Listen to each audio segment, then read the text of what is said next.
This time on EV Experience Canada. I'm going to dive into the charging experience as I drive across Canada from London, Ontario, all the way out to Invermere, British Columbia. We'll take a look at not only the charging experience with various charging networks, but the actual cost. Finally, I'll do a comparison of the total cost of the trip to what the total cost would have been using a gas vehicle. This trip from London to Invermere was a total of 3,708 kilometers spread over 6 days. I made 5 stops along the way and a total of 20 charging stops. On average, I drove 195 kilometers between charges. On the first day, I traveled from London, Ontario, stopping at Sarnia, Ontario for a charge, then Bay City, Michigan, Gaylord, Michigan, and Sault Ste. Marie was my last charge before moving on to Pancake Bay Provincial Park and stopping there for the night. Along the way, I kept a tally of my actual use and out-of-pocket costs for the electricity that I was using. After the first day and then arriving at Pancake Bay Provincial Park, I had actually used $82.51 of electricity, but I was out of pocket only $61.49 after considering free chargers and a promotional discount from Petro-Canada. On the first day, generally the charging was a very positive experience. The only issue I really had was when I pulled into Sault Ste. Marie and plugged into a Petro-Can charger. The first charger I plugged into only got me up to about 38 kilowatts, and I had to move to the other charger. So still success as far as getting a charge, but a little bit of a question as to which of the two chargers was going to work better. Bay City, Michigan, I stopped at an Electrify America charger, and as I was charging up myself, a Rivian pulled in, and this was the first time I'd seen one up close. I have to admit that for me, that blue color is quite attractive and neat looking vehicle. And consistent with the experience across the trip, lots of Tesla chargers, and in this case, lots of Teslas plugged in. At Gaylord, Michigan, I stopped again at an Electrify America charger, and as I was charging, a Volkswagen ID4 pulled in, and I had a nice conversation with this couple from Germany.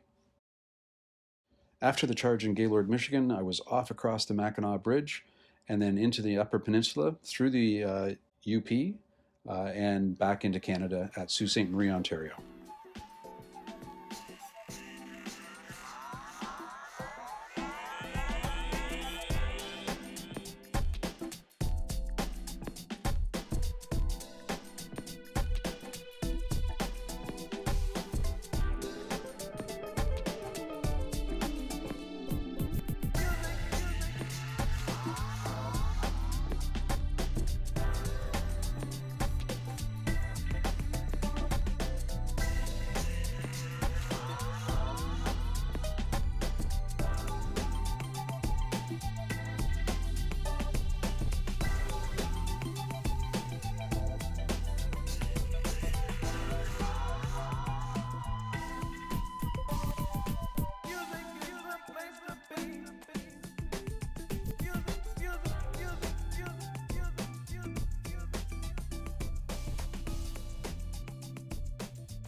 Pancake Bay Provincial Park was my first camping night and actually the first time ever camping out of the etron.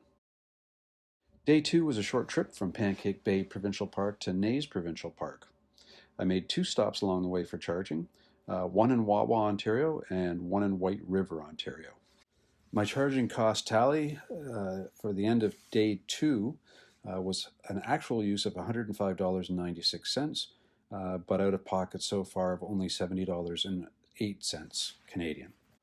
You'll notice here that I show the Petro-Can charge as $14.86 with the actual paid being 0. This is going to be consistent for the first $100 of charging at Petro-Can as I've used their promotional offer to connect my RBC credit card to my PetroPoints card.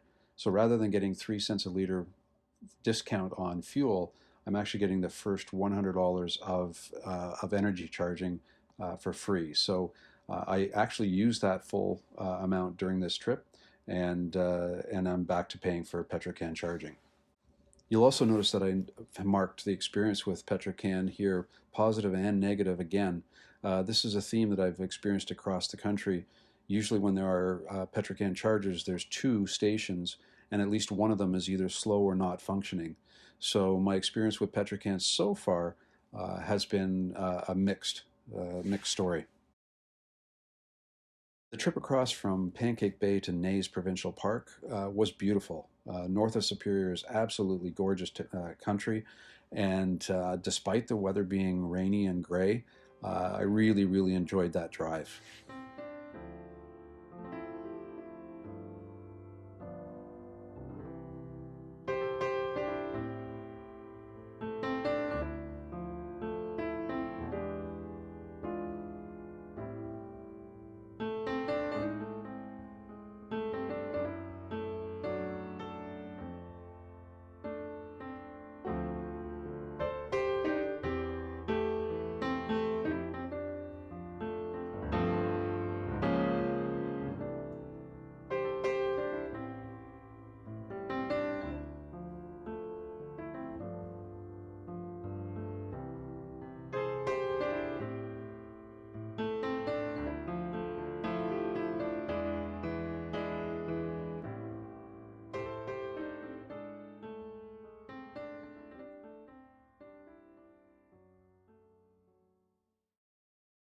Couple stops along the way. One was in Wawa for breakfast, and this is not the Wawa Canadian Goose, but there are at least three in town that I saw, and this was one that was on top of the restaurant.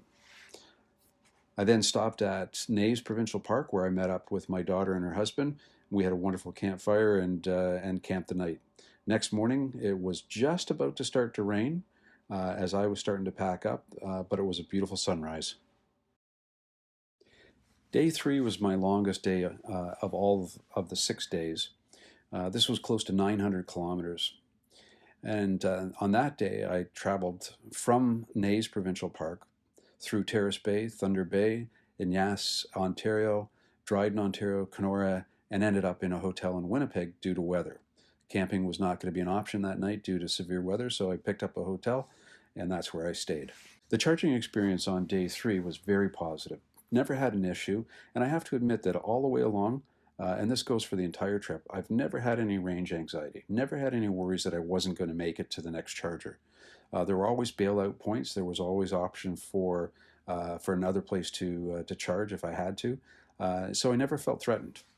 At the end of day three, my actual use had tallied up to $181.92, and this was to get from London, Ontario to Winnipeg, Manitoba. My out of pocket so far was $106.35 Canadian. Day three started out very rainy. I did stop in Terrace Bay for a charge, and while I was charging, I had an opportunity to check out their famous lighthouse. And that's one of the things I have to comment. You know, the charging experience, anytime I needed to stop, there was always something to do, stretch my legs, go get some lunch or breakfast. And there was never an issue of waiting around. I always felt like the car was almost waiting for me because I went off to do some things, and by the time I got back, it was done.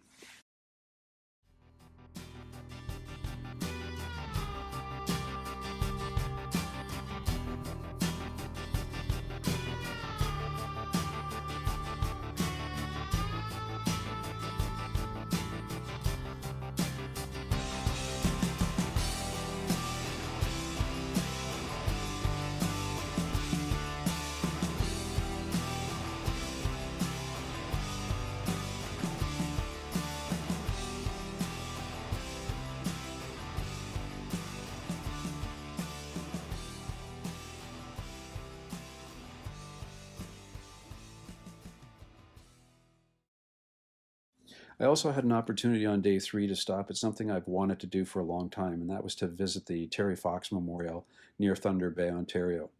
Here's a couple of pictures from the memorial and a little bit about Terry. An incredible story, and an incredible man who was very, very motivating to our entire country. Day four was a shorter day, traveling only from Winnipeg, Manitoba to Moose Mountain Provincial Park in Saskatchewan.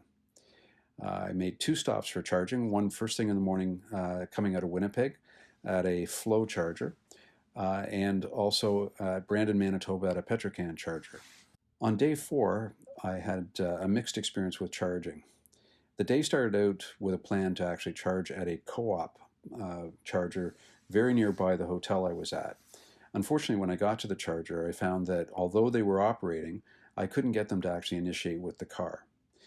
Even calling their 800 number, they couldn't solve the problem. They suggested another set of chargers that were further up the road, and I went to them to find that they were also doing the same thing. They weren't initiating, and I couldn't get them to charge. So I ended up at a flow charger at a Canadian Tire not too far away from there, and had a successful charge, $14.86. Arriving at Moose Mountain Provincial Park, I again plugged in at the 120 volt and picked up 10 or 15% overnight as a trickle charge.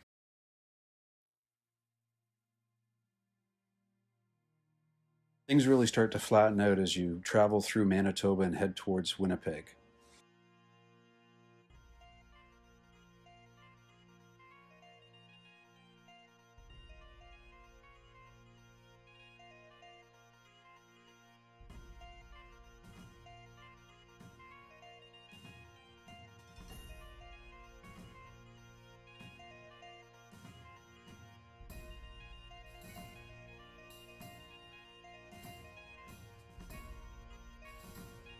Took this opportunity in Manitoba to tuck in behind a transport truck and try a theory that I had that I could draft and pick up some additional range.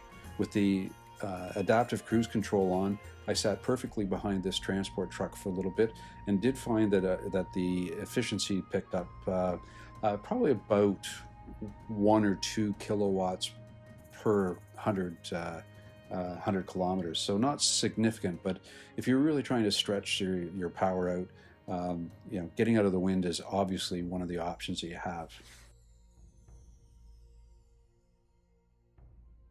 I finished this shorter day at Moose Mountain Provincial Park in Saskatchewan, an absolutely beautiful park. My campsite was right next to the lake and had a wonderful stay. Okay, so day 5 kicked off with a charge at Whitewood, Saskatchewan, Petro-Canada, where I used $18 of charging. And you'll note here that I've actually paid $6.10. This was the crossover point where I had used up my $100 credit with Petro-Can. So I'm now paying for Petro-Canada charging from here on. Day 5 was a trip from Moose Mountain Provincial Park across to Medicine Hat, traveling across Saskatchewan and into Alberta. You'll note that on day 5, I'm showing Petro-Canada having a positive experience in Whitewood. Absolutely a great place to plug in and charge. I plugged in, went in for some breakfast, and got a good charge there. However, when I got to Regina, and also in Swift Current, I had 2 negative experiences, and both of them were with Petro-Can. In Regina, I had planned to charge at a Petro-Can. When I got there, plugged in, found that it was very, very slow. Even though it was a fast charger, I was only getting about 43 kilowatts. And so I decided to bail from that and jump over to right across the street, a co-op. And at the co-op, I got a good connection, a good charge rate. And by the time I had gone in and bought a couple of things for lunch, I was able to do a few pieces of email and then get on the road. In Swift Current, Saskatchewan, again, I had planned to connect at a Petro-Can and found that I couldn't initiate at all with the one charger that was available. The other charger was running, but it sounded like it was quite slow as well. The car that was charged into it, they were complaining about the speed. So, also in Swift Current, I jumped over to a co-op charger and found that connected perfectly. And I actually went off and had lunch with a friend while it was charging and had a great charge. So that was a good savior. And again, back to that note, I've never had any anxious moments. There's always been some options. There's always an alternative. Okay, start of day 4 on the road, and I am in Saskatchewan. Made it last night to campground at a place called Moose Mountain Provincial Park. If you are heading this way, I highly recommend the campground there. It was just beautiful.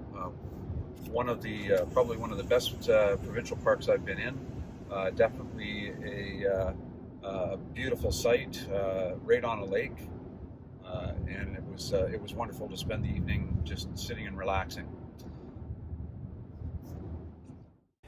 Saskatchewan is absolutely where things get very, very flat, and this is where I started to run into some wind.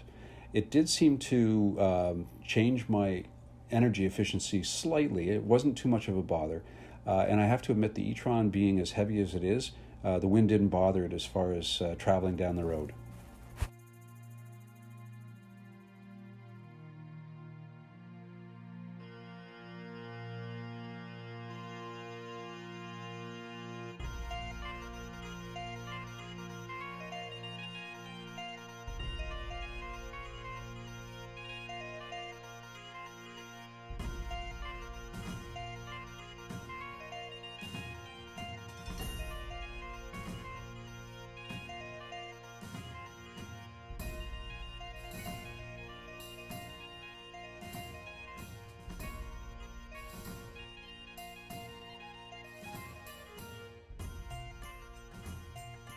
Just east of Swift Current, Saskatchewan, is a place called Chaplin. And I noticed that there were massive piles of salt, and apparently there is a sodium sulfate mine and plant in the nearby area.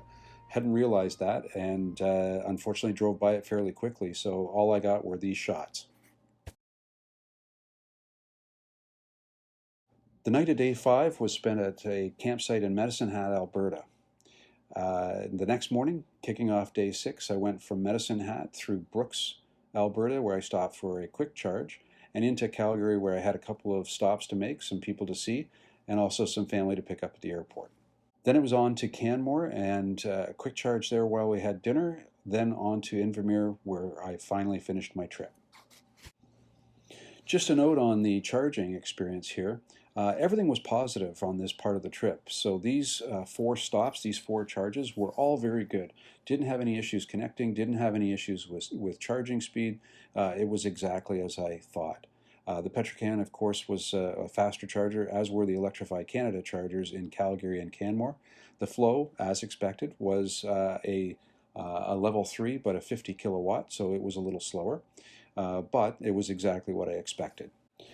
A note on charging costs. I had used up my Petrocan $100 credit, so I'm paying full fare on that charge. So $17.41 was actually out of pocket. Flow, of course, there's no deal there. But then I was back into Electrify Canada. Being an Audi owner, I am entitled to 2 years of Electrify Canada charging for free, but only within 30-minute blocks. So that's why you see in Canmore, as we had dinner for more than 30 minutes, I was actually paying $17.14 out of the $23.90.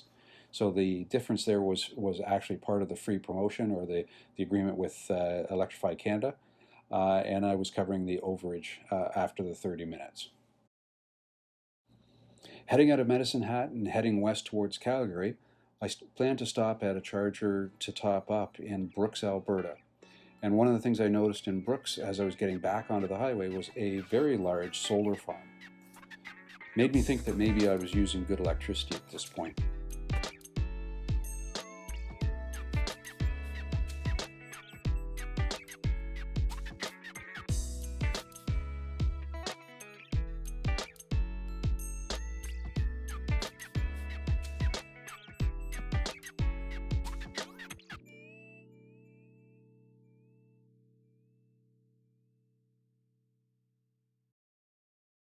After stopping in Canmore to visit a couple of people, friends of mine in the area, and picking up my family at the airport, we were off to Invermere for a family vacation, and traveling along the Trans-Canada Highway just before the turn that takes us up through Kokanee Park is Castle Mountain, and this beautiful shot. This piece of video I wanted to make sure I included and made a comment on. This is actually coming down a mountain pass, a straight run down into Radium Hot Springs in British Columbia. And I wanted to make the note that I did not touch the brake pedal the entire way. The regen, with paddle shifters increasing or decreasing the regen, actually helped me stay at speed all the way down the mountain. And I picked up 20 kilometers of range by using the regen coming down the mountain pass.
Well, that's the story of how I got to Radium Hot Springs and then down into Invermere to finish the trip.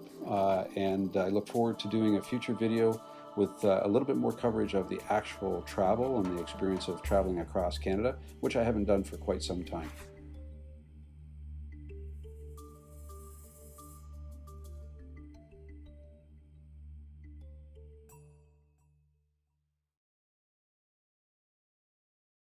I've got a couple more pieces of data that I'd like to pass along just as a sort of close to what's it like to charge an EV on a long trip across Canada.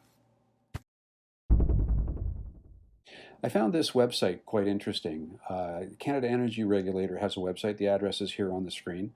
And it was really interesting to dive into an understanding of the different ways that electricity is produced by various provinces across the country. These charts show the comparison of electric vehicles in various provinces, including Alberta, British Columbia, and Ontario. Note that in British Columbia, where power generation is focused mostly on hydroelectric with a little bit of solar and wind, the electricity is actually considered much more green, and therefore the electricity being used by an electric vehicle would be more green. Not all electricity is created equally. The source of the power generation will actually change the associated greenhouse gas emissions from even electric vehicles. So if you're using electricity that was generated, for instance, by coal, oil, natural gas even, that won't be considered as clean and as green as something like hydroelectric power, and maybe a little bit gray is the uranium and nuclear power generation of Ontario. So I think one of the things we have to remember is that driving an electric vehicle and having that GV license plate on the back is not necessarily the answer. Depending on the type of electricity you're using, the source of that electricity, your vehicle may actually be worse for the environment. If it's completely coal-fired electricity and it's not clean coal, that would be a bigger challenge. Final tally of the experience of driving across Canada and the charging experience specifically. Here's a list of the various charging networks that I hit, and you'll note that my assessment is basically good and bad. There are no clear winners in all of this. There are pros and cons to each. Some of them are very fast, but maybe not as accessible. Sometimes they're very accessible. There's lots of chargers, but in the case of Petrocan, there's lots of them out there, just not necessarily as consistent from a charging experience standpoint. Those that were very easy to use and very functional, seem to always be there and consistent, were typically the slower ones, the 50 kilowatts. And then my experience with Co-op, which was in the middle of the country in Manitoba and Saskatchewan,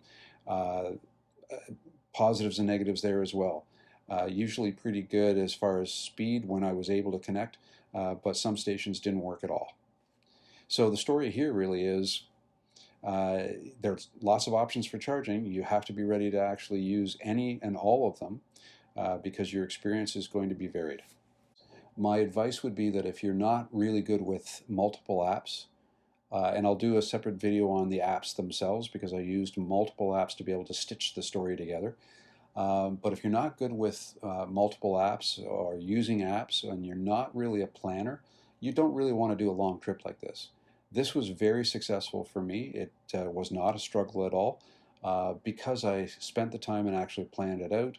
I was careful to ensure that I knew what I was doing. I didn't go into a day blind. I had my stops planned. I had options planned. But I'm a planner. And if you're not a planner, if you like to, shoot from the hip a little bit more, probably not something you want to take on at this point, just because there's inconsistencies in availability and performance of the chargers. Okay, the final numbers. My electricity cost as actually used, and this is going from London, Ontario to Invermere, British Columbia, through Michigan and across the top of Lake Superior, across the prairies, and out to BC. Actual used electricity was $356.51. Of that, I paid for $210.06 of that, and I drove 3,708 kilometers with that electricity. I do note that even with that 210, I ended up at my destination with about 60% charge left. So there's probably even extra mileage in there. But if I total it all up, the cost per kilometer used was 9.6 cents. So if I had paid for all of my electricity, this trip would have cost me 9.6 cents per kilometer. What I actually paid for cost me 5.7 cents per kilometer. And I want to compare that against using gasoline. I picked off the average price per liter for across Canada. This is the national average from last week, was $1.78 per liter. The fuel efficiency estimate that I use is 10 liters per 100. That's kind of a round number. Depending on how you drive and what kind of vehicle, you'll either be better or worse than that. But versus the vehicles I've had just recently as ICE vehicles, 10 liters per 100 seem to be about right. With the 3,708 kilometers driven, the total cost of the gasoline to do this same trip would be $660.02. And the cost per kilometer then would be 17.8 cents. So that compares to either 9.6 or 5.7. So to sum it all up, to answer the question, is it possible to do a long trip across Canada in an EV? Absolutely. I never had any worries about being able to make it. I always had options. I always had chargers available to me. Some were faster, some were slower, some were a little frustrating, but at the same time, it was quite doable. So as you see with the numbers, it's more cost effective. The vehicle, which I'm going to come back and do a full review on the vehicle, very comfortable, very worthwhile doing the drive across Canada. And I got to say, it was quite an enjoyable trip. So I hope you've enjoyed this. Lots of information, lots of data again, but stay tuned for future videos on the etron itself and some more experiences with EVs, including not just passenger vehicles. Thanks again for tuning in.